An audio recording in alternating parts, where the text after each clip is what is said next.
Back again this week with episode 352 of the AMPM podcast. In this episode, I'm speaking with Joie Roberts. Joie started her Amazon adventure back in 2017 with a small, inexpensive product. Didn't work too well for us. She kind of regrouped and in 2020 started again. And within a year, she sold her business after growing it to $1 million in sales. We talk about that journey, talk about how there's not a lot of women actually in this Amazon selling space and what she's doing about that and a whole lot more. Enjoy. And don't forget, this summer, I'm debuting the $1 Billion Sellers newsletter. It's 100% free for listeners of this podcast. So be sure to go to $1billionsellers.com and put in your email address and name to get on the beta list so you can be one of the first to get this brand new newsletter. It's going to be chock full of advice and tips and strategies and hacks for e-com and Amazon sellers. $1billionsellers.com. Welcome to the AMPM podcast. Welcome to the AMPM podcast, where we explore opportunities in e-commerce. We dream big and we discover what's working right now. Plus, this is the podcast where money never sleeps, working around the clock in the AM and the PM. Are you ready for today's episode? I said, are you ready? Let's do this. Here's your host, Kevin King. Kevin King. Welcome to the AMPM podcast, Joie Roberts, or is it Joie? Hey, Kevin, you nailed it. It is actually Joie Roberts, but I do go by Joie, even though it is Joie Roberts. My whole life, everyone has called me Joie, so they're both correct. But speaking of names, you're actually making a name for yourself. I remember when I first met you a couple years ago, I think it was at a BDSS or something. I think you came with one of your partners, Jamie, or something like that, and we met, I think. Yes, it was a few BDSSs ago, and it was in Austin. And so I popped over for some of the parties, and I was selling my first brand at the time. And yeah, BDSS was one of my first introductions. I think that was 2021 to the super cool Amazon selling community as a social part, because I had been selling, but I was really just doing it head down and working really hard on my business. So how did you've been doing it for a while. I mean, you've run several different businesses, I think, but you were selling on Amazon since like quite a few number of years before that, right? Right. So I attempted, and I'm saying attempted because it's important to recognize your failures. I sold a product in 2017. Briefly, I realized it was not the right product for me to sell. And I quickly shut that down, tabled selling on Amazon. And then in 2020, when COVID shut down and I was running another business at the time, I thought, you know what? This is my time to build an Amazon business properly. So how did you learn about this Amazon stuff? Did you see something online? Did you take a course? Did you had some friends that were doing it? How did you find out about the opportunity? Yeah, great question. The first time I did it, I just winged it on my own. And I thought, hey, I want to sell a product. And I knew about selling on Amazon because I worked for a big art company in the past that sold on Amazon. And I managed their account. And in 2020, when I made the decision that I am going to sell properly, I'm not going to risk mistakes, and I'm going to really build a business that I want to sell, that is when I took it very serious. And I found a coaching program, and that was AMZInsiders, actually my current business partner, Jamie Davidson's program that I chose to join so that I'd have a mentor. So you found that in 2020? Was that during the Clubhouse days? Or was that? It was, yeah, yes. So you found out he was hustling that big time on Clubhouse. He is an OG at Clubhouse. Yeah, yes. He had like 50,000 followers or something like that. It was crazy. Exactly. Yes. He still has a lot of followers on Clubhouse. So that's how you met him through you found out about that program through Clubhouse, or you knew it before that? I knew it before Clubhouse, but I did pop on to Clubhouse to hear what he was saying and join the conversations. So what is your background? Do you have you said you did some work for an arts based company. Was that Do you have a background in e-commerce, or what were you doing before this whole e-commerce thing? Yes, I served 16 years in the corporate world before going out on my own. Right out of college, I worked for NBC News in San Francisco. And I think I was there 6 or 7 years. And I moved from San Francisco to Austin, Texas, where you and I both are. And then, well, I took a job in news in Austin, and I felt like it was a terrible career decision. And so I made the jump from television into marketing. I worked on the digital marketing team for Callaway Golf. Mm-hmm. And from there, somebody who was at Callaway Golf came in and scooped up a bunch of us from the digital marketing side. And that's how I ended up at a company called New Era Portfolio. And by the time I left there, I was VP of sales and marketing. So yeah, I have a strong interest in e-commerce marketing, and I knew about algorithms and SEO, which is what did attract me to Amazon. When you were in news, were you on camera or behind the scenes talent? I was a little bit on camera, and I mostly wanted to be behind the scenes. I was a writer for TV. I did producing, kind of that like 7 on your side consumer stuff really got me excited. So what brought you to Austin was then a job opportunity, or did you just had heard things about Austin, wanted to come check it out, or what brought you actually to Austin? I got offered a job at the local CBS news station. And this was like 15 years ago. And I took the job, and I quickly realized that it was not San Francisco. And at the time, Austin was a lot smaller. What do you think of, so you've been in Austin for 15 years? I have. I've been here since 1990. So I came here right after I graduated from college at Texas A&M. So I've been here 33 years now, and it's changed dramatically. It has. Do you call yourself an Austinite? I would probably say that, yeah. I've been here, well over half my life. So this is my home. I grew up in Dallas, but this is my home.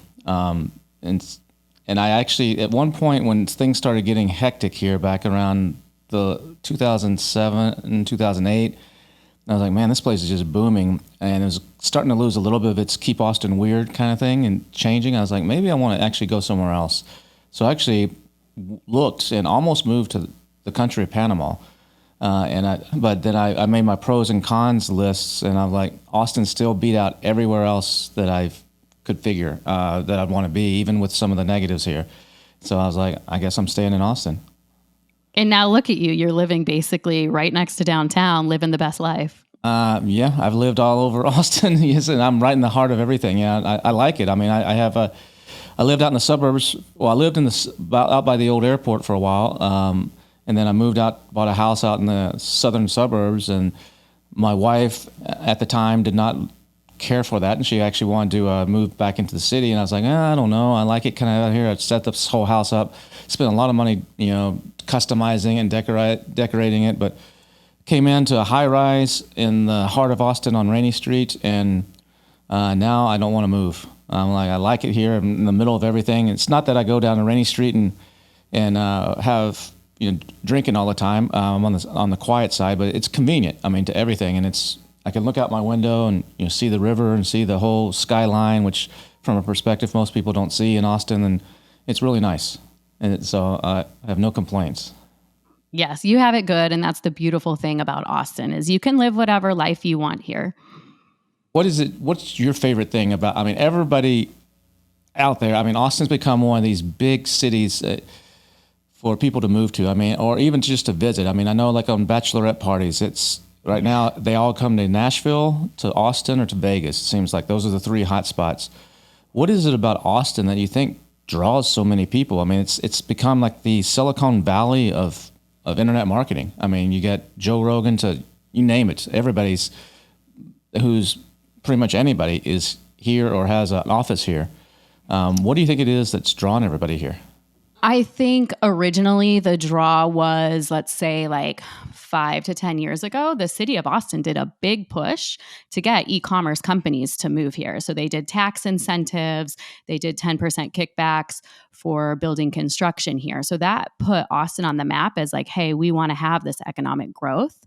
And so we got pretty lucky. Like Google came here, we had HomeAway, we had really big Tesla, came and moved in, Whole Foods. And that drew the young crowd to come in. And it really is a great place to build your business, and it's family oriented. And it's got a lot of everything. I mean, other than some roads that haven't kept up, you got the hill country. It's not like the rest of Texas. You have the hill country out with all the vineyards. You have the rivers. You have the outdoor stuff. You have the cool vibe, really good restaurant scene, really good scene for younger people, the high tech scene. I agree with you. There's a lot here. I think it really started with MTV. MTV did the version of The Real World here about yes, I remember 20 years ago or so. And I think that's what actually started this cool hipness for Austin. And I think it's just snowballed since then. Like you said, lots of companies have, Whole Foods was founded here and their headquarters is here. Oracle's world headquarters are here. Dell was founded here and headquarters. Tesla moved, and SpaceX, they moved all their stuff here. There's tons of, the list goes on. But Texas is a very tax-friendly state, and then Austin's just the cool place to live. But it's also driven up the price of everything here. I remember my apartment was like $300 a month back when I first moved here. Now you can't even get a box on the street for $300 a month. No, you cannot. You can't even get a ticket to a show for $300 a month. Exactly. So this switch into e-commerce, how's it going for you? How are you liking it? I'm obsessed, specifically with Amazon. And I wasn't expecting in 2020 when I made the decision to sell on Amazon again, it wasn't necessarily that I wanted to do it as a side hustle, but it really took over my brain. And I have found after I branched out with the Amazon selling community, we all kind of get wired like that, where everybody who is selling or a service provider starts to get this addiction. And we really do sit around and talk about Amazon all the time, where in my past, when I would go to conferences and events, we maybe talked about work and then we talked more social. But I just love that I can be in a community and feeds that obsession I have of the coolest, latest, and greatest stuff with Amazon and what works and what doesn't. That is, you bring up a good point there. I've noticed this. I've been to lots of conferences for different industries, and there's nothing that seems to be quite like when you go to an Amazon-oriented event. I don't know what it is.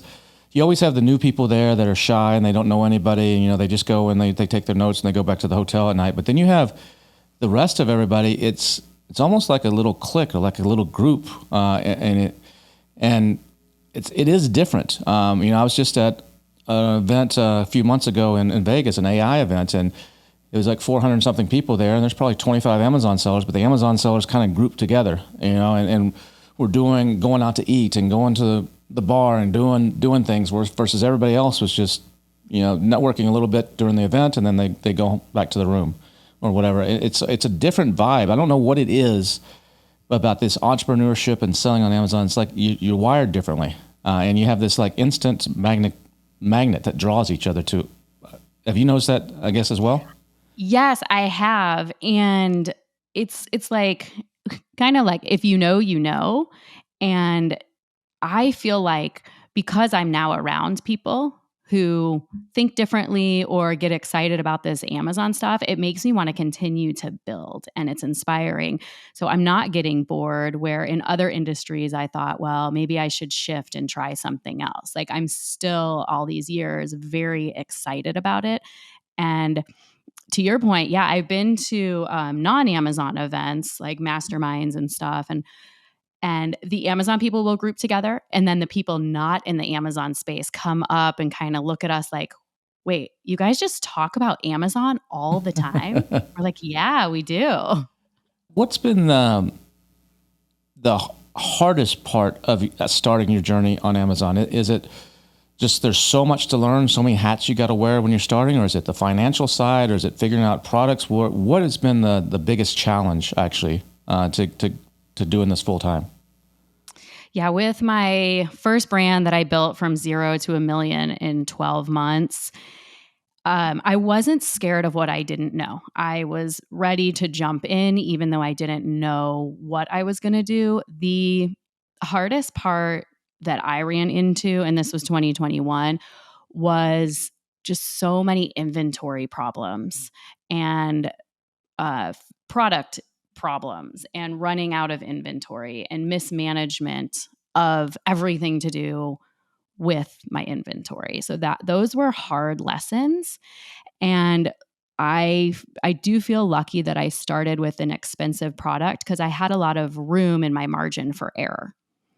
But you still don't want to learn those hard lessons when you run out of inventory or your inventory doesn't arrive perfectly, because you can take a big hit. But I did have room for error with that. So let's talk about that. Actually, you did your first product that got to $1 million was an expensive product, and that's counter to what most people teach out there. Most people say Amazon's all about price, all about the lowest price. You got to be able to compete on price, and I disagree with that. And obviously, you do too. Why should people consider selling more luxurious or higher end items? You might not sell as many, but there's, like you just said, there's higher margin. You can sell 10 of a higher end item versus 100 of a lower end item and not have all the crazy competition and all that stuff. But why did you decide to go counter to what pretty much everybody teaches and does? Yes, exactly. The point you made is you sell less, you can make more. The first product I sold in 2017 was a low dollar product, and I was doing it out of a passion. And it was this strap that connected to strollers because a friend of mine's nanny lost hold of her daughter's stroller, and the stroller rolled down a hill. So I was thinking, oh, well, what if they had a strap that connected to the stroller? So I quickly went to Alibaba, found this strap. It was selling, and this was back in 2017. It was selling for $6.99. I mean, Kevin, there is no margin in that. There's no room for growth. But you could get into it cheaply. You didn't have to it didn't cost you a lot for inventory or anything. So that's the draw to a lot of people. Right. It costs nothing. I mean, maybe I spent $400, $500 on that whole endeavor. That's nothing. That's like trying something and realizing, oops. So 2020, when I said I'm going to do this again, before I even found a product to sell, I made the decision that I wanted to make $100 every single unit I sold. Wow. And that's how I started, because now I mentioned I worked for Callaway Golf and I worked in the art world. So I am very comfortable with high margins and luxury products. So what category are you in? What is your current product in? So that product was sports and outdoors. I sold that business. I currently sell in women's health. So I have about, I think I'm at like 10 ASINs in women's health. And my lowest product is just a fun product that I sell for $20, but I do have products that sell for over $100 still, because I do believe in, for myself, big margins, and I like my margins big. So the company you started in 2020 that was with $100 profit per or more per unit, you've already built that and sold that. Right. I built that in exactly 12 months to 1.2 million in sales, and I sold it. And it was a hard decision to exit. The company grew very, very quickly, and it was one of those decisions of, hey, I can keep running this. I can put it on Walmart. I can take it to Australia, New Zealand, or I could sell it and start a new Amazon business, because I know how to sell. So I had a really good offer from a buyer and made the decision to exit. Was that like an individual buyer or one of the aggregators? I talked to aggregators, but I got to tell you, 1.2 million in sales is still kind of small for an aggregator. It was at the time. I don't know now, but at the time it was. So this was a private buyer. And how are they doing with it now? Great question. I'm so glad you asked, because nobody's actually asked me that. I do creep on how their sales are doing in Helium 10, and they're not doing as well, and the reviews are down. And I definitely can see their sales have dipped because they don't have the passion I had for the selling of the product. It's not that I loved the product. I loved selling it. What So did they have experience in Amazon, or was this their first foray into Amazon stuff, the buyer? So they have a team that will run Amazon for them. So, employees that do it for them. I don't think the owners actually know how to sell on Amazon. Okay. So yeah, I see that happen a lot with people just looking at it on a P&L basis, and they don't know anything about it, and they just hire some people to run it. And then those people, exactly like you just said, they don't have a passion. They're punching a clock from 9 to 5. They don't really care if the sales go up or down or if it's suspended. It doesn't affect their bottom line. Versus us as a seller, you're suspended or something's going on. You're like, this is money straight out of my pocket. I got to get this fixed. Yes. And that's why you didn't meet me for years into my selling, because I was just head down and I was building this business and I didn't have time for anything else. Like my whole heart and everything was in it. So what are you hoping to do with the women's health brand? What are you hoping to do with that? Are you hoping to build that to sell that as well? Or are you just having fun right now? Or what's your goals there? So right after I sold the first brand, I wanted to finish this book that I started writing. And I wrote a book called Nothing in the Oven because I faced a lot of infertility issues.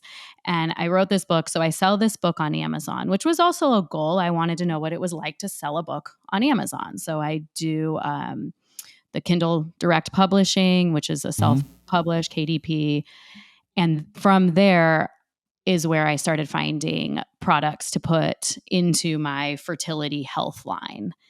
And I got to tell you, though, with coaching and all the other things I want to do, I haven't launched the 2 big hero products that I want to do. So that's my goal this year, is to get these 2 products up. And my other goal with that brand is really to learn from everything I did with my first brand and make this brand stronger, grow it a little slower, and potentially build a better community around the women's health. So yeah, maybe one day I will sell it, but it is not the crazy, 0 to $1 million like I did previously. The health line is all around infertility, right? Yes. Yeah. I call it women's health because it is fertility, but it kind of can branch out a little bit. I never want to pigeonhole myself to just fertility. But yeah, it's like women's health. So is this more like devices and physical things, or is this more like supplements and more alternative medicine type of stuff? Some of it is like a hand carved, how would I describe it? Like figurine that brings you good luck, right? Because people are into that and the keywords matched up. So that's one of them. The other is, yes, I'm going to launch a supplement cream that will go along with it. And launching anything to do in supplements and creams, you have to be very careful. So I'm taking my time to make sure I get that right. And I'm having it made in the US. And then other are just products that I think are good for anybody who either wants to get pregnant or just protect themselves from like any harmful chemicals. Cool. That's cool. That's a big problem out there. I guess there's a lot of people looking for that type of stuff on Amazon, or is it competitive, or is it kind of you really found a good little niche where you can kind of stand out? I'm all about the niches to stand out. My sweet spot for selling is anything around 30,000 searches. And I'm like, this is gold. I typically stay away from things that are blown out and overdone.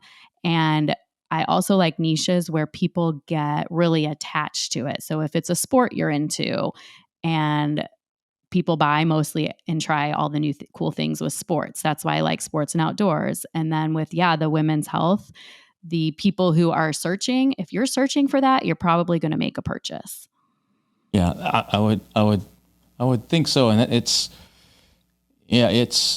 that's cool. That's cool. So, I mean, speaking of women and women's health, one of the things that you've been passionate about is you noticed, I guess, going to a lot of these events that it's a bunch of dudes everywhere and just a bunch of dudes. And, I even get, I get pushback a lot of times, like on $1 Billion Seller or something, like, where are the women speakers?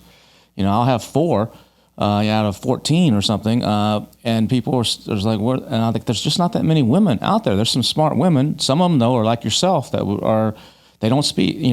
Well, now you do, but a few years ago they're just keeping their head down, doing their thing, and so they don't come out, and then that leaves a smaller pool. And so it's a male-dominated industry, but you've made it part of your passion. You started a podcast, The Fearless Sellers. It's like all about women empowerment, women in the space.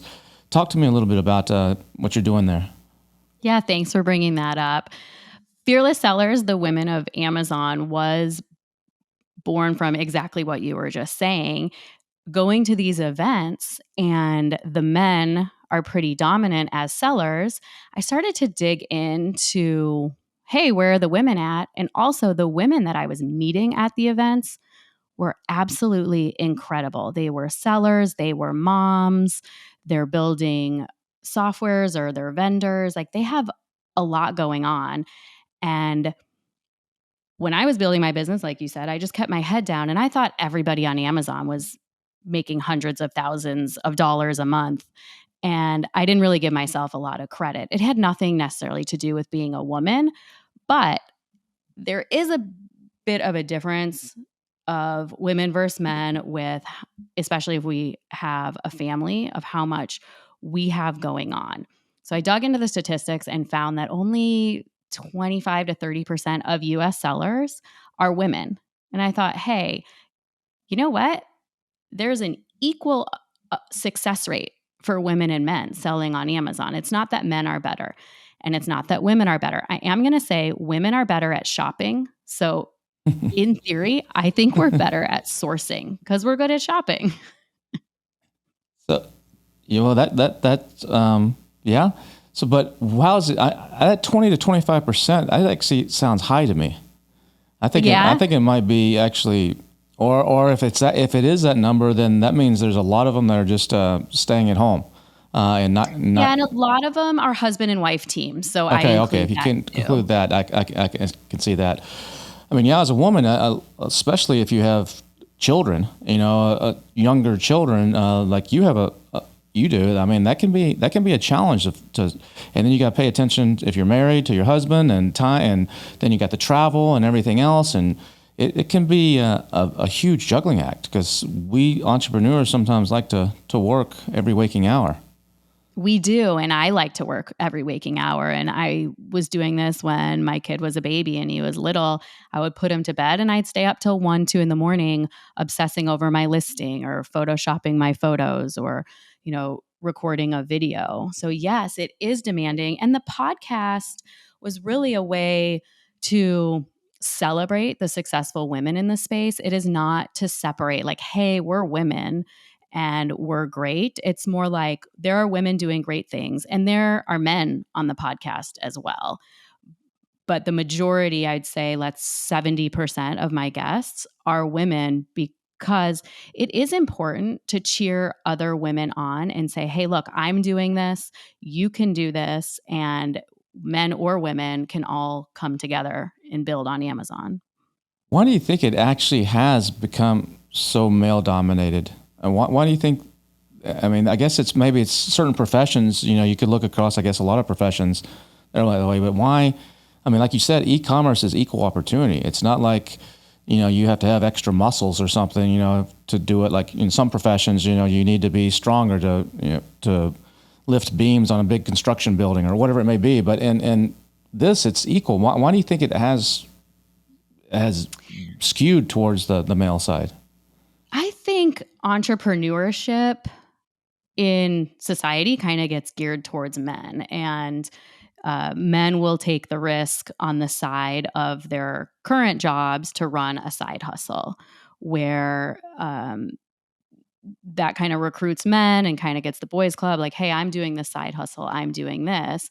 And from my career as my corporate world for women, those weren't our lunchtime conversations. It wasn't like, hey, we work this corporate job, we should all start Amazon business. It was actually more like, I felt like I was always being talked to about the like multi-level marketing stuff. Like other women were trying to get me into their like network marketing, which is men and women. But when I started selling on Amazon, a lot of my female friends were confused, and they're smart professionals and they had jobs, but they were like, wait, you're actually going to be like the seller on Amazon? I was like, yeah, instead of shopping, I'm going to be the person who is selling you the stuff on Amazon. And I think it's just conversations in circles, and entrepreneurship in my experience has always been geared more towards men in business. Yeah, I get that same thing as someone will ask me in the elevator or something, what do you do? So I sell products on Amazon, and they just look at you like, okay. And they have no idea. They don't get it. And they say, I guess, that must work because you're living in one of the higher floors of the building and you're doing this and that. So I'm like, yeah, it actually works. And then they'll start asking you questions and you're like, this is too complicated to explain, in the next 20 seconds before the door opens. Well, yeah, and some people laughed at me when I first told them, like, hey, I'm actually, I have my job and I have I still own it. I have a commercial wallpaper company and I've had it for 9 years. So people know me in the wallpaper space. And then I had my kid and I thought I do want to have more flexible hours. And I do still run the wallpaper company, but not as aggressively because I like Amazon. But I told people, hey, I'm selling on Amazon, and they laughed. And that discouraged me from telling anybody what I was doing. When you say wallpaper company, that's like you just have a website and people, if they want to do some sort of custom thing in one of the rooms or on the side of a building or something, or what do you mean by that? Yeah, it's commercial only. So I did, like in downtown Austin, I did Under Armour's commercial building. I did HomeAway's building. I actually did some of Tesla's building. It's actual commercial design. So I have a graphic designer who will come in with me and we come up with concepts. So think of it as like branding your company inside. So I've done Dell Children's Hospital. It's when you walk in and like behind the reception desk, there's some sort of cool piece of artwork or some cool design, and you're creating with your graphic designer that design, getting their approval, and then actually you have a process to get it manufactured. Then you hire somebody to go and install it for them, basically. Exactly. Yeah, that's exactly what I do. I've been in fine art publishing and artwork, I guess 12 years now, because after Callaway Golf, I worked for that fine art company, artwork company. So Callaway Golf taught you a lot about luxury stuff because that's high dollar stuff and golfers and everything. And Callaway's, I think they're based here, right? In Austin? Yeah, so their digital team is in Austin, and then they're in San Diego, actually where I grew up. They're in San Diego. So that was a perk of working there is I got to go fly to San Diego, every few months and work there. But, I wasn't passionate about golf, and I didn't want to talk about golf and golf balls and the latest driver. So that was one of the reasons I was okay leaving and going to the art world. But to your point, yes, it was luxury, and Callaway Golf did kick that off. What do you find the biggest differences between your previous corporate life and now your entrepreneurial life? What do you find? What are some of the things that you like? Is it the freedom? Is it the set your own schedule? Is it do what you want? And what are some of the things that you don't like? Is it maybe, now I got to pay for crazy amounts for health insurance or whatever it may be? What are some of the pros and cons? Yes, all of that. I don't like that it can be very chaotic and unorganized, and there's not a team to come together to say, okay, let's all fix this. It's really up to me. And when I make activity happen or I do something, there's a ripple effect. So I need to be ready for it. And nobody cares about your business as much as you do. And if, you what's the saying? It's like, you try to hire right, but you let them fail fast. And then you have to get rid of people who aren't holding their weight on the team. That is very disappointing. And that's the reality of an entrepreneur, where in the corporate world, you have a team and you're making somebody else money and you're working for somebody else, and your coworker takes too long on their lunch break and doesn't show up a few times, they get fired. It doesn't totally impact you because you're still just 9 to 5. And what are some of the positives though? Those are some negatives. What are some positives? Positives are endless. I mean, there's endless positives, right? You're your own boss. You can work from anywhere. You can have potential that is unending. Like your earning potential is not capped. And that was the biggest reason I took the jump and started my own company, because my commission structure got changed and capped. And I thought, oh, wow, I'm making you guys so much money that you're capping my commission. So I'm just going to leave and I will do my own wallpaper and art company on my own. And that is really where I got the bug of, hey, I can do this myself and I'm responsible, and I can now be in charge of how much money I make. So what's it like now? You're involved with AMZInsiders, and you're like, are you one of the partners there? Are you one of the, what is your actual title or role? Yes, I'm the managing partner. So yeah, I joined as a coach just to see what coaching Amazon sellers would be like. And then, yeah, I made Jamie Davidson an offer to be an equal partner back in, I think it was right after your BDSS. Was that like August? Yeah, we had a really good discussion at your event. And then I came on as an equal partner. So almost a year, not quite yet. So what's it like actually teaching people now when you were the opposite just a couple years ago? Do you feel like you have, I guess that's a short flip. Did you learn so much in that time where you're comfortable to teach them? Or do you ever have any like imposter syndrome or anything like that because you're still in the process of learning yourself? Or is that what actually makes it better? Because people can kind of follow along for the ride, and or talk to me about that a little bit. Yeah, all of the above. The one thing about coaching that I always want to be authentic. And if I don't have the answer, I will get another one of our coaches, because I'm not the only coach. There's a handful of us. And I will go get another coach and I'll say, look, it is about the team of coaches. It is not just about me. I can't tell you exactly how to build your business identical to what I did, but I'm going to give you my advice and we'll pull this other coach in. So I always try to be authentic. And do I get imposter syndrome? 100%. Yes. Some days, especially if I'm talking to somebody who has sold more than I have, that is, exceeded 1.5 million in sales, then I definitely do get imposter syndrome. And I like to say I'm pretty humble and I try to be self-aware, and I will pull Jamie in, who, has sold over $100 million in product sales on Amazon. And I will pull him in and say, look, help me through this with these people. And I navigate it that way because these are people's businesses, and I would only want advice and mentorship from somebody who really knew what they were talking about. So that's the number one thing as a coach. I just never pretend like I know something if I don't.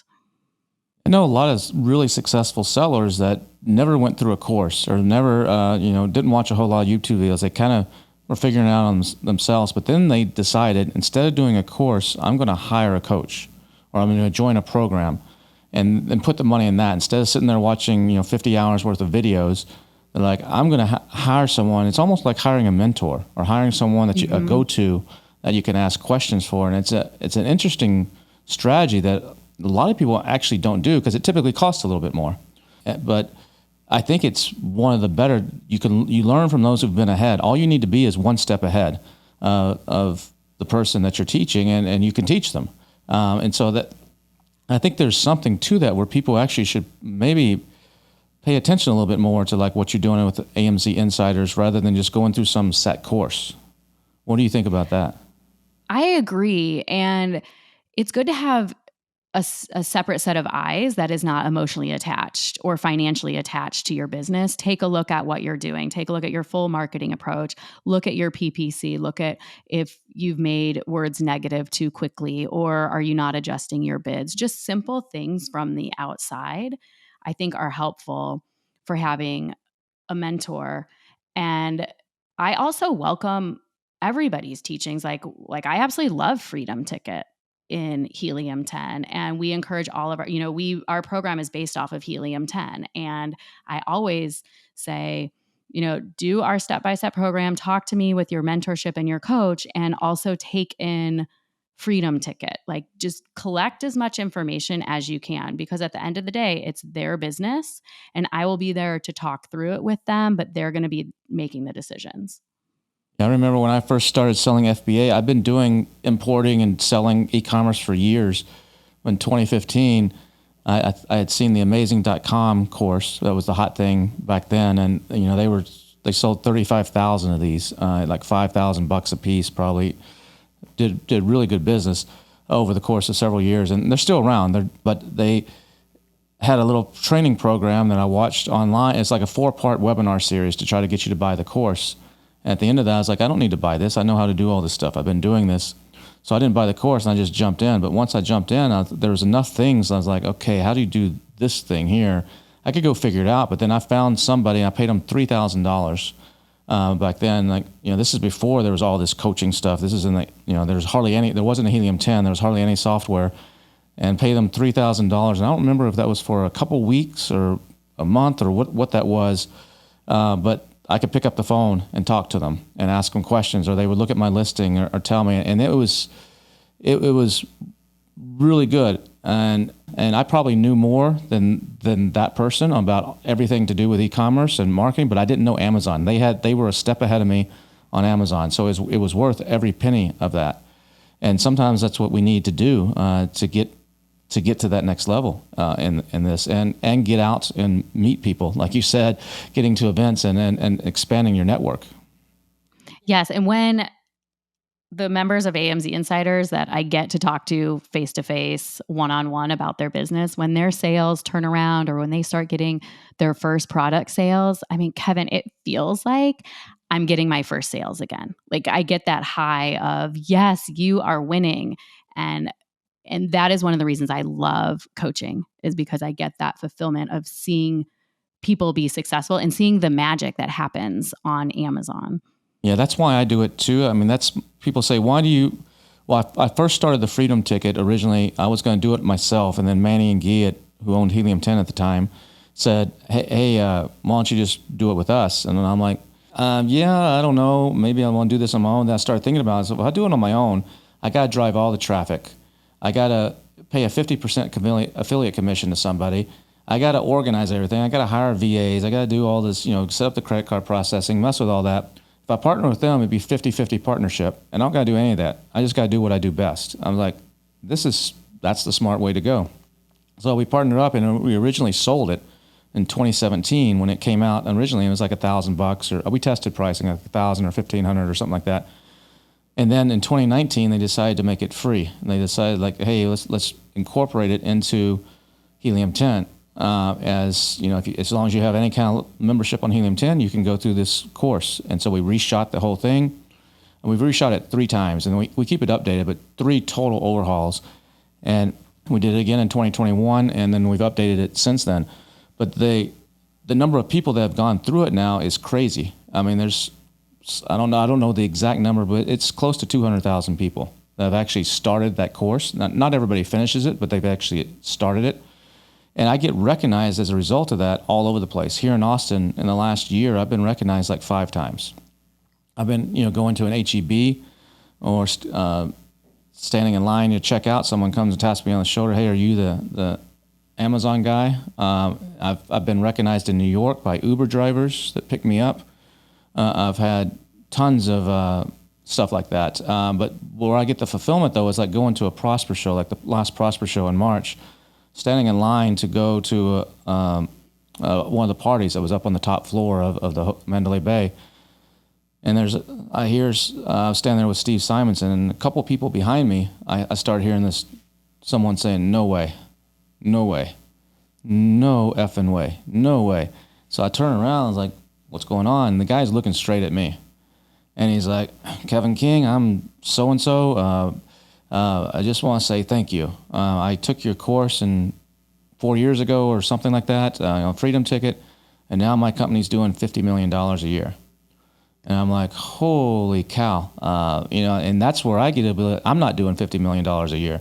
So I'm like, that's awesome. So I get fulfillment from that I didn't do that. He did the work. He did everything. Right. But I'm the one that actually, I gave him that foundation. And that's what I try to do in the Freedom Ticket. I just give you the knowledge and the foundation, not here's the 10 steps. Like everybody else says, these are the 10 steps. Find a product that does this, this, this, this.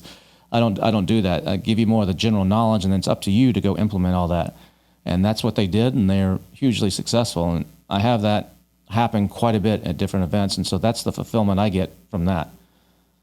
That is incredible. Yes, and you have laid the foundation, and all the work and the videos are all worth it when you see those people making money. And 50 million, like that is incredible that you got to be the jumping off point for, that's life-changing money. Yeah, no, that's if he's got decent profit margins and decides to sell that, that's FU money. Right. So that's and I'm not at that point yet. I don't have FU money yet. But I'm building a company right now with some partners that we will hope we're building it to sell, and hopefully a few years from now I may reach that point. But I'm enjoying what I'm doing. I enjoy hosting the podcast, talking to people like yourself, and I enjoy the teaching and the speaking, and I still sell. So you got to. If you're going to help people, you've got to keep selling. That's like with you. If you're coaching people, how can you coach somebody if you did this 3 years ago and you haven't really opened up a Seller Central since then? Exactly. And people, I got a lot of recognition for building and selling my brand. And I always want to stress, like, hey, I am a seller. I get the changes that are happened to me. One of my warehouses was in a storm in Dallas, and they said, we're not shipping your products for 4 months. Like, I am in the trenches all the time. And that, I think, is what makes a good coach, because I'm in it day in and day out, and I completely understand it and I get it. How are you liking hosting the Fearless Sellers? How are you liking doing that? I love it. That is bringing my television news background into my passion with selling on Amazon and just celebrating successful people who all motivate me. So I feel very honored that I get to host super awesome people on my podcast and that I get to run it. So I absolutely have a huge passion for my podcast. What do you think the hardest thing is right now for new sellers entering this? What are you seeing, like new people that have just found out about this opportunity and they're like, oh, this looks good. Has it jumped the shark? Have I missed the boat? What's the hardest thing, or the biggest mindset shift that new people getting into this need to have? I think that mindset of it's saturated is out there. And I think what will set the new sellers apart to be successful is you got to be more innovative. You really need to take a current product that is selling and you need to find a way to make it better. Can you make it a remote? Can you add an app to it? What can you do to improve it for the consumer? This is no longer, hey, let's just sell stuff. On Walmart, you can do that, right? There's still an opportunity to just buy stuff from China and sell on Walmart. But on Amazon, you need to build a brand and you have to have really good products. And that's how you're going to win. Yeah, there's an old saying in business that there's only two things that matter for any business, and that's innovation and marketing. Those are the only two. Without those, if you can't master those two things, you master nothing. And that's exactly what you just said. You look at all the top companies that have been successful and made a difference in the world, from Amazon to Apple computers. Look at Apple. That is innovation with all the different things that they came out with, the iPad, the iPod, the iPad, the iPhone, the colorful computers back in the 90s or early 2000s that they came out with. And then the marketing, the be different, the commercials that they're famous for, the comparing themselves to the PC guy, all that. That's what really blew them up. And you can analyze that in almost any field. And that's what you got to be thinking of now as an Amazon seller, is use that platform. It's a beautiful platform where all these eyeballs are coming, but figure out how you can innovate and market differently. And that's sounds like what you've been doing. And that's what I think a lot of people need to be focused on. And it's hard. It's not easy to do that. And it takes a lot of creativity, but those type of people, I think, have the best chance for success. Exactly. Yes, I agree. And I do think everybody should be selling on Amazon, and they have to have that mindset. You got to be innovative, and you got to look ahead, and you got to market well. Joie, I really appreciate you coming on here and speaking today. So if people want to get a hold of you or find out more about listen to the podcast or find out about your coaching or just get in touch with you for any reason, what's the best way to do that? Yes, thank you. Fearless Sellers, the Women of Amazon, is on your favorite podcast app. So check that out. And my Instagram is always a great way to directly connect with me. It's joieroberts.official, Joie Roberts.official, or Joie Roberts. And then, AMZInsiders. That one's easy. It's just AMZInsiders.com. Awesome. Well, thanks again for your time. I'm sure I'll be seeing you at some event here in Austin or somewhere else around the world where all of our brothers and sisters are gathering. Yes, Kevin, thank you. It was an honor to be here with you today. Like Joie said, finding something that you're passionate about and that you really care about can make all the difference in this business. You know, you can sell anything you want, but if you're truly passionate about it, you're going to have another level of care and concern and effort. And that's what she did when she sold the first business, and that's what she's doing now with her new women's health-oriented business. Great stuff from Joie. Really appreciate her coming on. We'll be back again next week with another awesome episode. In the meantime, I have some words of wisdom for you. When you're thinking about what business you get in or what should you do next, think about this. What is the business that will put you out of business? And how do you build that first? What is the business that will put you currently out of business? Whatever your current business is, out of business. And then go and build that first. We'll see you again next week.